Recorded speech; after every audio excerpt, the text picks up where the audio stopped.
नमस्कार मित्रांनो, मी संगीता कोळपे Sangeeta digital service या चॅनलमध्ये तुम्हा सर्वांचं स्वागत करते। तर मी आज तुमच्यासाठी परत एकदा नवीन व्हिडिओ घेऊन आलेले आहे।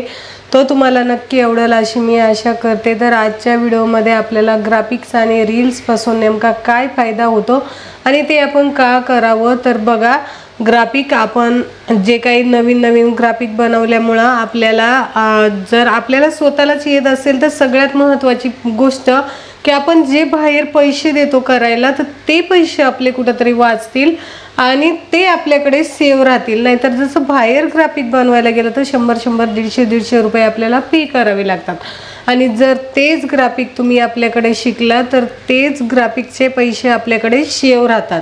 प्लस जर रील्सचा जर विषय झाला तर आपण आपला बिझनेस प्रत्येक जण हा रील्स कशा ना कशासाठी कारणासाठी बनवत असतो। काहींना ते रील्स बनवण्याचा शौक असतो म्हणून ते रील्स बनवतात, तर काहींना ते बिझनेससाठी रील्स बनवायची असते म्हणून ते रील्स बनवत असतात। तर तिथेही त्यांना फायदा होतो। तर बघा, रील्स बनवण्यामुळे काय होतं की जास्तीत जास्त ते आपला बिझनेस प्रमोट करण्याचा प्रयत्न होतो, त्याच्यामधून ते फ्रीमध्ये होतं। तर रील्स बनवणं हे खूप सोपं आहे। आपण कॅनवावरती इझिली आपण रील्स बनवू शकतो। मी याच्या अगोदर रील्स कशी बनवायचे हा व्हिडिओ मी अगोदर टाकलेला आहे, तरी पण रील्स विषयी मी थोडक्यात तुम्हाला माहिती सांगते। बघा, रील्समध्ये काय होतं, जे म्युझिक असतं ना, तर म्युझिकला जर आपण टॅगलाईन टाकल्या तर जे काही हॅशटॅग म्युझिक हॅशटॅग जे काही बिझनेसचं नाव असेल, तुमचे जर क्लासेस असेल, कोचिंग तुम्ही घेत असेल, एज्युकेशन असेल, जे काही तुमचं रिअल इस्टेट म्हणा, प्रॉपर्टी म्हणा, जे काही बिझनेस असेल ना, तर तो जर तुम्ही ऑनलाईनच्या रीलच्या माध्यमातून लोकांपर्यंत घेऊन गेला तर ती लोक बघतात आणि त्याच्यावरती नेहमी देताना आपण आपला कॉन्टॅक्ट नंबर किंवा मेल ID दिला तर जास्त फायद्याचं होतं, कारण लोक आपल्यापर्यंत पोहोचण्यासाठी त्याच्या माध्यमातून मदत होते। तर काय होतं माहिती आहे का, आपल्याला रील्सवरती कधी पण मोबाईल नंबर देण्यापासून आपल्याला भीती वाटते किंवा मेल ID देण्यापासून भीती वाटते। तर आपण घाबरायचं नाही, कारण आपण बिझनेस करतोय, खरं काम करतोय, खोटं काम करत नाहीये। जर आपण खरं काम करत असेल तर आपल्याला भीती कसलीच नसावी असं मला वाटतं, कारण आपण जर आपला कॉन्टॅक्ट नंबर दिला, जर एखाद्याला आपलं प्रोडक्ट किंवा जे काय आपल्याकडे जे काही रिअल इस्टेट असेल, जे आपल्याला खरेदी करायचं असेल तर त्यांना आपल्याशी कॉन्टॅक्ट करायला त्याचा फायदा होतो। पण आपल्याला कधी कधी काय होतं की असं वाटतं, नाही यार असं काही चुकीचे नंबर येतील, फ्रॉड नंबर येतील, आपल्याला त्रास होईल। तर असं काही नाही होते, आपण शेवटी बिझनेस करतोय, मार्केटमध्ये गेल्याशिवाय आपल्याला कळणार नाही, कुठलीही गोष्ट फिरल्याशिवाय कळत नाही। घरात बसून असं सगळंच काही मिळतं का, तर अजिबात नाही।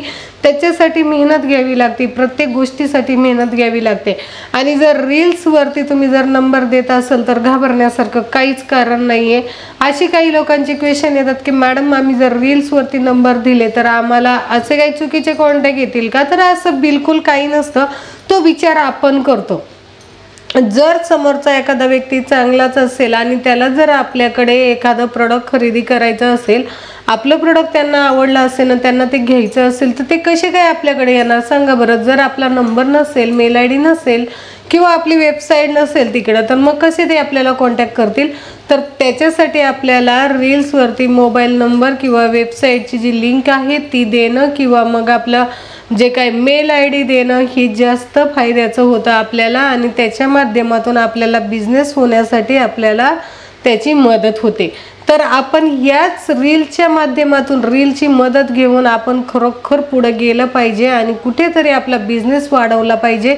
त्या बिझनेसच्या माध्यमातून आपला जास्तीत जास्त फायदा कसा होईल, मग त्याला म्युझिक लावल्याच्या नंतर आपण कसं सॉन्ग लावायचं, जी काही थीम असते त्या सॉन्गची तर ती कशी असली पाहिजे। तर बघा, बॅकग्राऊंड म्युझिक लावताना जर तुम्ही जे प्रोडक्टवरती डिपेंड करता, तुम्ही कोणतं प्रोडक्ट सेल करता, तुम्ही जर कपड्यांचं कुठलं प्रोडक्ट असेल आणि ते सेल करत असेल तर तुम्हाला कुठलंही गाणं म्हणा, मराठी गाणं, हिंदी गाणं, कुठलंही सॉन्ग तुम्ही लावू शकता।